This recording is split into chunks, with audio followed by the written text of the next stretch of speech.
سلام به همه دوستان عزیز. اومدم با یک آموزش دیگه خدمت شما. قرار امروز یک آموزش براتون بذارم به این صورتی که در رابطه با بولیان ها صحبت میکنم. نکات خیلی ریزی داره که بهتون میگم. بریم سراغ بحث اصلی. میخوایم چی کار کنیم؟ من اینجا قبلا یک یعنی داشبورد ادمین داشتم، این اومدم گذاشتم کنار. اینو دارم انجامش میدم. یک کاری که برای بولیان ها هست، ما توی دیتابیسمون بولیان ها رو به صورت باینری 0 و 1 ترو فالس میایم ذخیره میکنیم. حالا من روش هایی که باید انجام بدم اینجا جلو میرم بهتون میگم که چطوری هست و آخرش یه نکاتی رو هم بهتون میگم. هدف چیه؟ هدف اینه که من این کدای خودم کار ندارم، میام پایینتر چند تا روش رو براتون میگم. اولین روشی که میخوام براتون برم برای در رابطه با بولیان ها، کار اصلیمون میخوام این کار رو انجام بدم. من خواهش بهتون بگم اینجا که من فرمم رو دارم، ولی اینجا رو من اینجا چک باکس هایی دارم که میتونم تیک بزنم که این فعال باشه، این کاربر دسترسی محدود باشه و ادمین باشه. خب حالا اینا رو میام پیاده سازی میکنم، میرم تو کلاس بیس ویو ها چجوری پیاده سازی میشه، فانکشن بیس ویو ها چجوری پیاده میشه و آخرش میام با این چک باکس ها کار میکنم که بهتون بگم که چجوری اینا رو توی فانکشن بیس ویو ها بتونید بگیرین یا تو هم کلاس بیس ویو ها، فرقی نداره. من میرم سراغ کد ها، شروع میکنم با کلاس بیس ویو ها. اول میام اینجا یک البته تمپلیت هم اینجا هست. من کارای پروژه رو انجام دادم، یعنی اپ ها رو نوشتم، اپ هایی که هست و پروژه هم تکمیله. فقط بحث اینه که بهتون یاد بدم چجوری بولیان ها رو بگیریم و توی دیتابیستون کرییت کنیم. من یک فایل HTML تستی اینجا ایجاد میکنم که اینجا برام ایجاد شد. خب بیام اول سراغ ویو هم که یک کلاس بیس ویو بنویسم که بتونم بولیان ها رو به شما نشون بدم. من اینجا میگم کلاس تستی که نوشتم اینجا بنویسم. یا از چی استفاده میکنم؟ از کرییتیو استفاده میکنم. اینجا میگم مدلی که دارم مدلم یوزر. خب یوزره. بعد من اینجا یک مدل دارم، یک فیلدی دارم که باید بهش بدم، یک فیلدی دارم که اینجوریه. فقط میخوام بولیان ها رو بهش بدم، به چیز دیگه کار ندارم. بولیانمون چیه؟ میگم is active رو دارم اینجا، دیگه is staff رو دارم و is super user. خیلی فیلد رو بهش دادم. یه تمپلیت نیم هم بهش میدم که تمپلیت نیم هم هست توی اکانتمون و قسمت تست. میام پایین تر یک ساکسس URL هم باید بهش بدم که البته نمیخوام، چون نمیخوام بفرسته ببینم، فقط میخوام ببینم. خب میام تو تستم، تو HTML که ایجاد کرده عنوان تست، اینجا چند تا چیز ایجاد میکنم. میگم h1 بذار تست باشه، تست. بعد بیا بگو که آقا یه دایو بذار برای من. خب تو این دایوه میخوام چیکار کنم؟ اون کلاسی که نوشتم بیا مستقیم استفاده کنم. چه جوری؟ میگم من چند تا چیز دارم با تگ for dot is active هم که نوشته بودم، میام سه تا اینجا ایجاد کنم.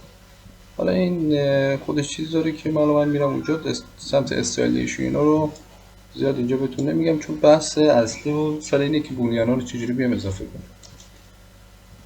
is active is staff و is super user. خب اینو ایجاد کردم. من میرم سراغ URL هم، اینجا میام یک اینجا اضافه میکنم، پاکش کنم اینو، لازم ندارم. یک تست اضافه میکنم اینجا بهش و یک اینجا بیام بالاتر. خب اینجا گفتم من ویو ها، بیا اینجا یک سیستم اینجا بذار، گذاشتم اینجا تست، اینجا میام میگم تست دات از ویو اینجا. خب دیگه به بقیهش کاری نداره.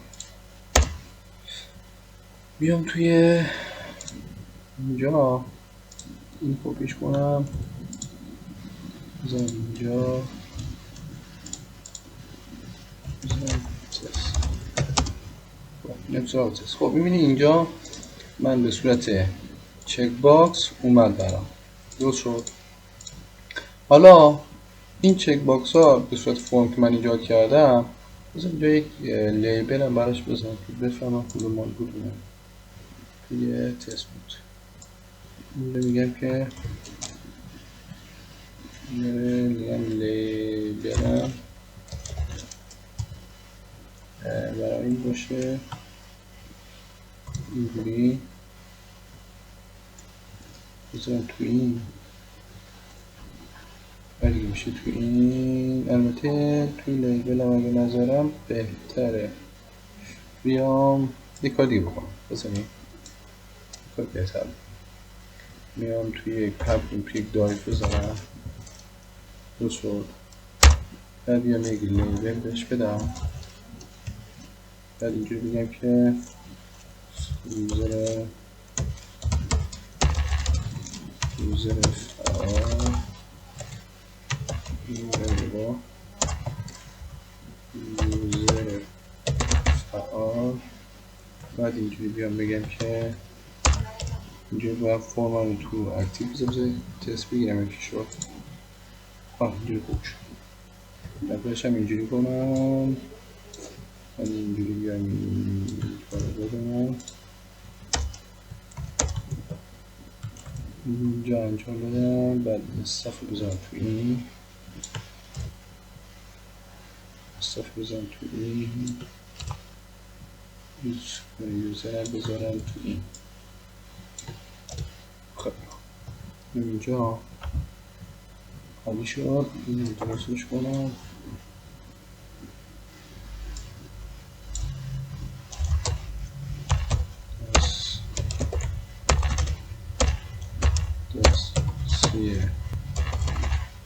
دسترسی محدود، اینجا بزنم ادمین.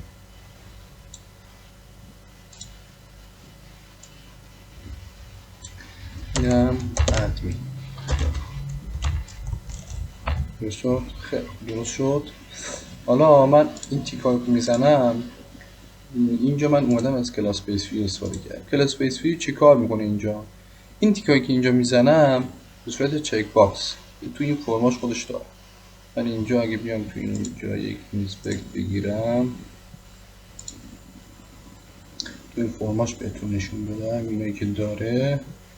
اگه بیاره برام میبینین یک اینپوت داره، یک نیم داره که اونور داره میگیره و یک تایپ داره که به صورت چک باکسه که میخوام اینو بیام به صورت فانکشن بیس براتون توضیح بدم که چی کار داره. این چیزی که هست که با کلاس بیس ویو نوشته میشه و اونور داره میگیره. خب من میام همینو با فانکشن بیس ویو می‌نویسم براتون. اینجا بود دیگه، درسته؟ من اینو اگه بتونم بگیرم اینجوری بیاره برام، می‌بینی که اینجا یک اینپوت داشت، یک نیم داشت میگرفت اون و یک تایپ داشت که چک باکس بود. نکته اصلی سر این چک باکس هست که اینجا میام براتون نشون میده. به دو روش من میتونم این چک باکس رو، یعنی این ترو فالس رو توی دیتابیس بیام هندلش کنم. این ارور من چی بوده؟ بیام توی اینجا یک رفرش بکنم اینجا رو، تو ارور دارم من گفته تست. آره اینو که اینجوری کردیم من فعلا کامنتش کنم. یا کامنتش کن. نه کدوم تسر اینجا کامنتش کن. اما ارور داشته باشم. ارور ندارم. اومدم. خیلی میام سر فانکشن بیس ها اینجا.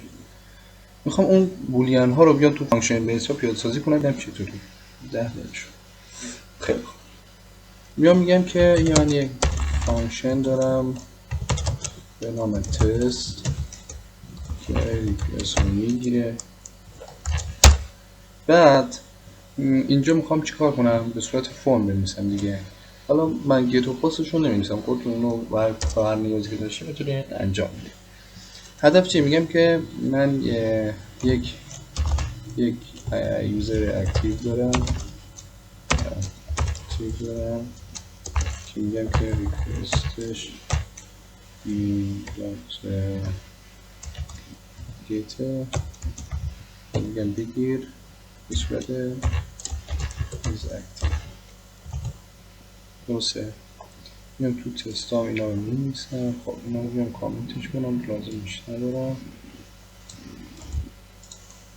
اینجا میام پایین‌تر یک توی جای قرار بدم اینا رو. اینجا میگم که یک اینپوت دارم تایپ چک باکس و با تایپ چک باکس و اینم بهش بدم که میگم اکتیوه که بتونم توی سرورم، یعنی تو اینجا بتونم بگیرمش که میتونم توی دیتابیس اضافه کنم. خب اینجا میگم یک لیبل هم بهش بده که لیبلشو بذار اینجا میگم فعال. اینجا میگم فعال. خب برم یه تست بگیرم اینجا، بگم اینجا هم که اینجور اینجوری کن تست. خیلی خوب اینجا اینجوری بود، بگم این فعال کن از این رو ورش دارم. خیلی خوب داشت شد. بیام اینجا مشکل که ندارم که تست درسته. گفته که ریترن ندارم. بیام اینجا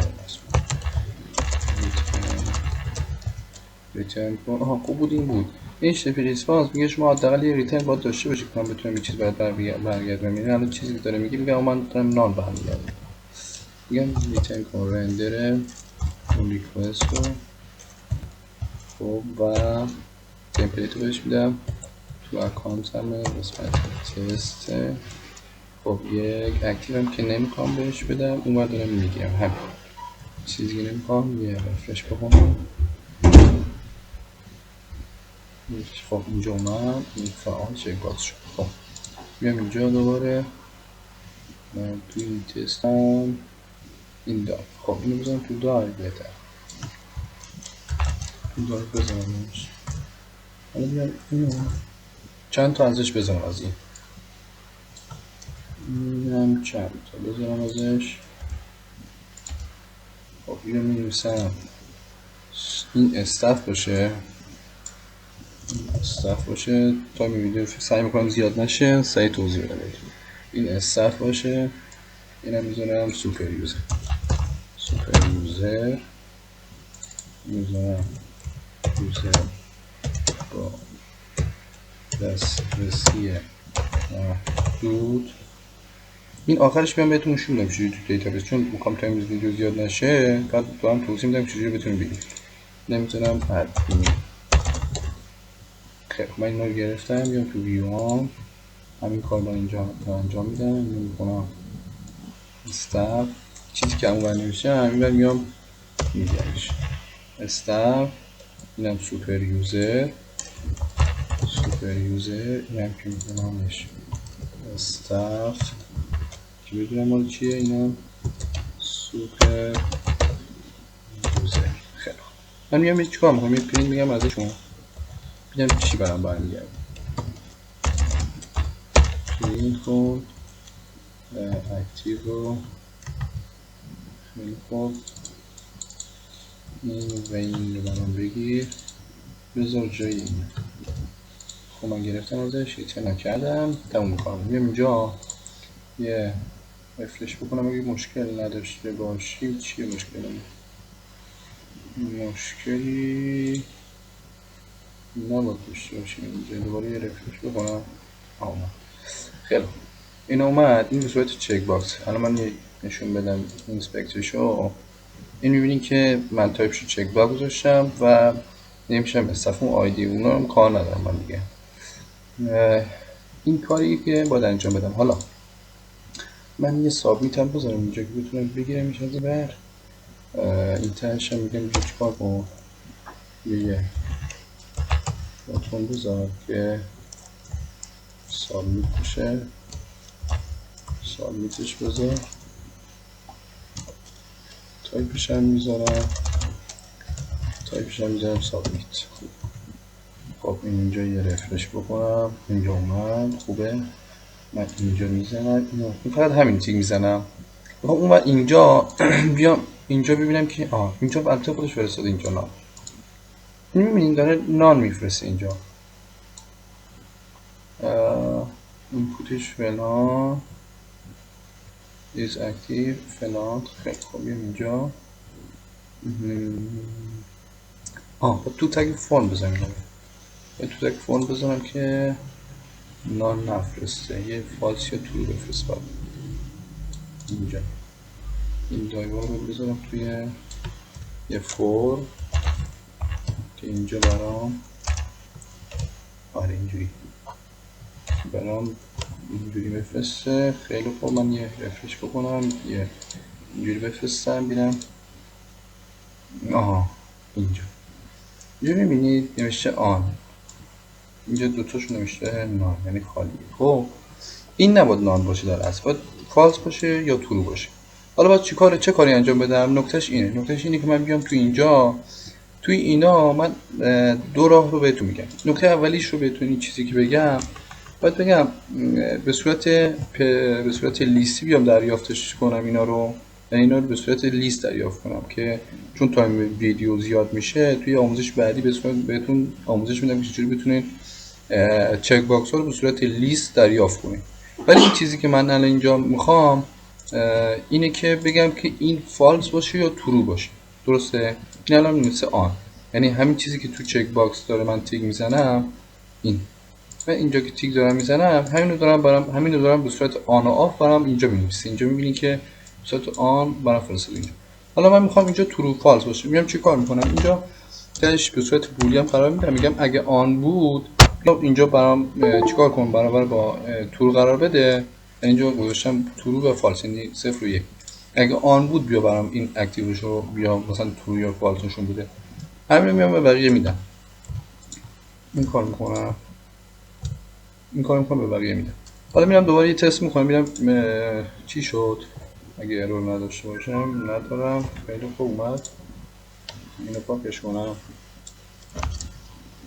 خب من هر سه تا رو تیک میزنم اینجا یه سابمیت میکنم. میبینی اینجا قبلش که ترو فالس بود هیچی. الان ترو برام فرستاده. میبینی اینجا که ترو فرستاده یعنی درسته دیگه. یعنی من میتونم تو دیتابیس به صورت ترو یا فالس بتونم اینا رو کرییتش کنم. الان به صورت فالس میام بفرستم. الان به صورت فالس سابمیت میکنم اینجا. حالا میبینید که به صورت دو دفعه من فرستادم. اینجا به صورت فالس برام فرستاد. ته کار چی میشه؟ ته کار من یک کدی رو بهتون نشون بدم. اینجا من اینو پاکش کنم. اینجا کاتیش نکنم. بیام URL هم پاکش کنم که ارور نده. اینجا اینم پاکش میکنم. خیلی خوب. بیام تو اینجا من ته کار این بود دیگه. من توی افزودن کار برداشتم اینجا. بعد اینا رو تیک میزدم. باید توی دیتابیس هم میومدم چیکارش میکردم؟ کرییتش میکردم. میام تو کدم یک اینجا باید داشته باشم. اینجا تو اد یوزر ها من به صورت پست اومدم اینا رو گرفتم. یعنی این ستا رو گرفتم. اکتیو و سوپر یوزر و استف رو. خب بعدش اومدم توی یوزرام اینو کرییتش کردم. میبینین همین چیزی که از اینجا گرفتم به صورت آن قرار دادم، یعنی اگر ترو بود بیا برام بذار، اگه فالس بود که هیچی، یعنی فالس بذار برام. اومدم توی این دیتابیس هم اینجوری کرییتش کردم.